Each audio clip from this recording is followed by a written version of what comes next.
Hello and welcome to English Learners channel. Today in the series of learning tense we will study about future tense. Future जैसे कि इसके नाम से ही पता चल रहा है भविष्य भविष्य यानी आने वाला समय. जब भी हम भविष्य के बारे में बात करते हैं यानी आने वाले समय के बारे में बात करेंगे तो उनके सेंटेंसेस को हिंदी से इंग्लिश में कैसे ट्रांसलेट करना है ये हम आज के लेक्चर के माध्यम से सीखेंगे. तो फ्यूचर का मतलब ही होता है भविष्य. तो उसका सेंटेंस स्ट्रक्चर क्या होगा, उसमें कौन कौन से रूल्स का यूज़ होगा, वो आज हम इस टेंस के माध्यम से सीखने वाले हैं. तो आइए शुरू करते हैं फ्यूचर टेंस. सबसे पहले जो सबसे इम्पॉर्टेंट बात है वो ये है कि हमें फ्यूचर टेंसेस में कौन सी हेल्पिंग वर्ब का यूज़ होता है उसका ध्यान रखना है कि इसमें जो हेल्पिंग वर्ब है वो यूज़ होगी विल और शैल. तो विल कहाँ यूज़ होगा और शैल कहाँ यूज़ होगा. विल का शैल का यूज़ होगा आई और वी के साथ. इट मीन्स कि अगर हमारा सब्जेक्ट आई या वी है, सब्जेक्ट वो होता है जिसमें जो सेंटेंस में अगर हम जिस भी चीज़ के बारे में या जिस भी व्यक्ति के बारे में बात कर रहे हैं वो हमारा सब्जेक्ट होता है. तो अगर हम if our subject is I or we, then we will use the helping verb shall. If our subject is rather than I or we, then we will use will. अगर हमारा सब्जेक्ट I और we है तो shall का use होगा, otherwise will का use करेंगे. लेकिन एक बात ध्यान में ज़रूर रखनी होगी, और जैसे कि आपने भी देखा होगा कि हम कई बार I के साथ भी विल का यूज़ करते हैं. आपने भी पढ़े होंगे कई सेंटेंसेस जिसमें आई के साथ विल का यूज़ होता है. तो ऐसा क्यों? ऐसा इसलिए कि आई के साथ विल का यूज़ तब होता है जब उसमें डिटर्मिनेशन होती है, सेंटेंस में डिटर्मिनेशन होती है. यानी चाहे कुछ भी हो जाए मैं वो काम करके रहूँगी. कम व्हाट में I will do it. It means कि अगर हमारे सेंटेंस में डिटर्मिनेशन दिखाई है कि चाहे कुछ भी हो जाए मैं ये एग्जामिनेशन पास करके रहूँगी, कम व्हाट में I will pass the examination, तो उस केस में आई के साथ विल का यूज़ होगा. अदरवाइज अगर हम सिंपल सेंटेंसेस की बात कर रहे हैं तो आई के साथ और वी के साथ शैल का यूज़ होगा. आई और वी के साथ शैल का यूज़ होगा, लेकिन विल का यूज़ होगा अगर डिटर्मिनेशन या स्ट्रॉन्ग विल रिप्रेजेंट हो रही है सेंटेंस में. Let's see its structure. तो फ्यूचर इंडेफिनिट टेंस जो होता है उसमें उसकी पहचान क्या होती है? उसकी पहचान ये होती है कि उसके वाक्य के अंत में गा गे गी आता है. जैसे कि वह गाना गाएगा, वह खाना पकाएगी. तो ये जो सेंटेंसेस है इनका एंड या इनका अंत क्या हो रहा है? गा गे गी से. तो जिन भी सेंटेंसेस के अंत में गा गे गी आता है वो फ्यूचर इंडेफिनिट टेंस कहलाते हैं. और उसका सेंटेंस स्ट्रक्चर क्या होगा? उसमें सब्जेक्ट आएगा, विल शैल आएगा, वर्ब की फर्स्ट फॉर्म और अदर ऑब्जेक्ट. जैसे कि सब्जेक्ट इसमें अगर हम देखें तो इसमें सब्जेक्ट क्या हो गया? इसमें सब्जेक्ट है he and with he we will use will. So he will sing a song. He will sing a song. तो इसी तरह से कॉन्टिन्यूस टेंस के अंत में रहा होगा आएगा. जैसे कि वह गाना गा रहा होगा. तो इसमें जो हेल्पिंग वर्ब है वो होगी विल बी शैल बी. इसमें बी का यूज़ आ जाएगा, विल बी और शैल बी. तो इसमें वह गाना गा रहा होगा, ये सेंटेंस हिंदी से इंग्लिश में कैसे ट्रांसलेट होगा? He will be singing a song. और परफेक्ट में क्या होगा? परफेक्ट के जो फ्यूचर परफेक्ट टेंस है उसके एंड में चुका हो आता है. मीन्स वह खाना खा चुका होगा.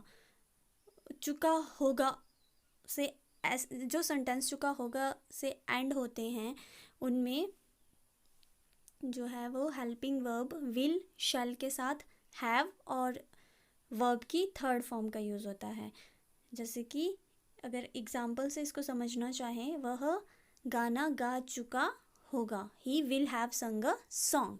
इसी तरह से फ्यूचर परफेक्ट कॉन्टिन्यूस में टाइम दिया होगा और उसके साथ ही इसमें रहा हो से वाक्य अंत होंगे।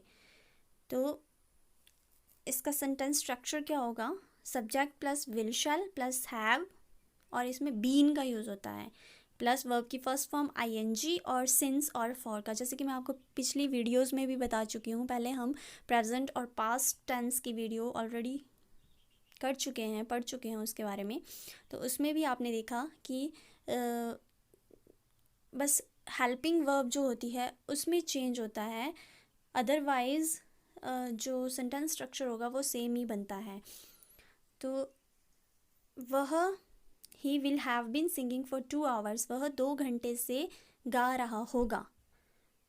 तो इसकी English he will have been singing for 2 hours.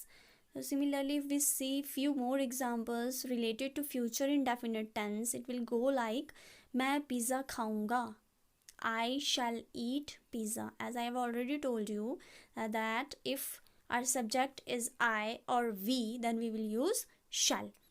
Then we shall use shall. So मैं पिज़्ज़ा खाऊंगा, I shall eat pizza. तुम कभी ना कभी तो उसकी प्रार्थना पर विचार करोगे। You will consider his request someday. ये सब नुकसान की भरपाई करेंगे। तो इसको इंग्लिश में कैसे ट्रांसलेट करना है? They will make up for the destruction. वह एक राजकुमार से प्रेम करेगी। She will fall in love with the prince. वह एक मशीन बनाएगा। He will make a machine. तो इसमें सेंटेंस स्ट्रक्चर जो हमने यूज़ किया वो सब्जेक्ट के साथ विल शैल और वर्ब की फर्स्ट फॉर्म और अदर ऑब्जेक्ट्स। जैसे कि हमने अभी इसके बारे में पढ़ा, आई जो था वो हमारा सब्जेक्ट था, आई शैल ईट पिज़्ज़ा। तो इसमें आई सब्जेक्ट और आई के साथ जैसे कि मैंने आपको बताया है कि शैल का यूज़ होता है, तो आई शैल और वर्ब की first form eat, I shall eat pizza. और similarly we will see future continuous tense. Future continuous tense में सब्जेक्ट विल शैल के साथ बी का यूज़ होता है, और as we can see it's continuous. Future continuous का मतलब ही होता है कि लगातार होने वाली घटना, मीन्स जो कि which is in continuing process, मतलब जो कि अभी चल रहा है, अभी हो रहा है। मीन्स ऐसे सेंटेंसेस जो रहा है से एंड होंगे, रहा होगा आएगा जिनमें, वो फ्यूचर कॉन्टिन्यूस होगा। तो इसमें हम देखेंगे कि सेंटेंस जो है वो होगा, वह पिज़्ज़ा खा रहा होगा भी है, और इसमें जो हमारा रूल है वो है सब्जेक्ट विल शैल और उसके साथ बी। तो ही विल बी ईटिंग पिज़्ज़ा। तुम कभी ना कभी तो उसकी प्रार्थना पर विचार कर रहे होंगे। You will be considering his request someday. वह नुकसान की भरपाई कर रहे होंगे। They will be making up for the destruction. वह राजकुमार से प्रेम कर रही होगी। She will be falling in love with the prince. वह एक मशीन बना रहा होगा। He will be making a machine. So if we see examples of future perfect tense, तो ये होंगे, तुम अंग्रेज़ी में काल पढ़ चुके होंगे। You will have studied the English tense. देखिए फ्रेंड्स, इसमें आएगा सब्जेक्ट विल शैल और उसके साथ हैव, वर्ब की थर्ड फॉर्म, अदर ऑब्जेक्ट्स। तो तुम अंग्रेज़ी में काल पढ़ चुके होंगे।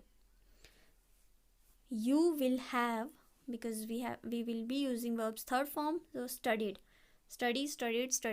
You will have studied the English tense. वह आ चुका होगा। He will have arrived. बारिश बंद हो चुकी होगी। It will have stopped raining. वह जापान छोड़ चुके होंगे। They will have left Japan. मैं यह किताब पढ़ चुकी होंगी। I will have studied this book. तो ये थे एग्जाम्पल्स फ्यूचर परफेक्ट टेंस से related. Now let's study about future perfect continuous tense. अक्सर हम देखते हैं कि एक ही वाक्य में दो चीज़ें कही होती हैं। फॉर एग्ज़ाम्पल, 30 साल का होने तक मैं 21 सालों से पियानो बजा रहा हूँगा। एक सेंटेंस ये है कि मैं 21 सालों से पियानो बजा रहा हूँगा, और दूसरा ये है कि 30 साल का होने तक। अगर हम इन दोनों सेंटेंसेस को इंडिविजुअली देखें तो जो एक तो प्रिंसिपल क्लॉज होता है और दूसरा होता है सबऑर्डिनेट क्लॉज। प्रिंसिपल क्लॉज उसे कहते हैं जो अपने आप में ही पूरा हो, जो सेंटेंस अपने आप में पूरा हो वो प्रिंसिपल क्लॉज कहलाता है। इसके बारे में मैं अलग से वीडियो बनाऊंगी। मैं 21 सालों से पियानो बजा रहा हूँ, ये सेंटेंस अपने आप में पूरा होता है। लेकिन जो सेंटेंस सबऑर्डिनेट है, यानी कि इस पर डिपेंड करता है कि मैं 30 सालों का होने तक, 30 साल का होने तक, तो 30 साल का होने तक मतलब क्या, ये सेंटेंस अपने आप में पूरा नहीं है, इसको पूरा होने के लिए दूसरे सेंटेंस की हेल्प चाहिए। तो ऐसे सेंटेंसेस फ्यूचर परफेक्ट कॉन्टिन्यूस में आते हैं। 30 साल का होने तक मैं 21 सालों से पियानो बजा रहा हूँ, इसकी इंग्लिश क्या होगी? When I turn 30 I shall have been playing piano for 21 years. उसी तरह से कुछ और सेंटेंसेस फ्यूचर परफेक्ट कॉन्टिन्यूस में, as I have told you, it's sentence structure would be subject, will, shall, have, been, verbs first form ing and since and for is used to frame the sentences related to future perfect continuous tense. नवंबर तक मैं अपनी company में 3 सालों से काम कर रहा हूँगा। In November I will have been working at my company for 3 years. वह 30 मिनट से इंतज़ार कर रही होगी। She will have been waiting for 30 minutes. Meera इस कक्षा को 5 सालों से पढ़ा रही होगी। Meera will have been teaching this class for 5 years. So these were the examples related to future perfect continuous tense. I hope you liked the video.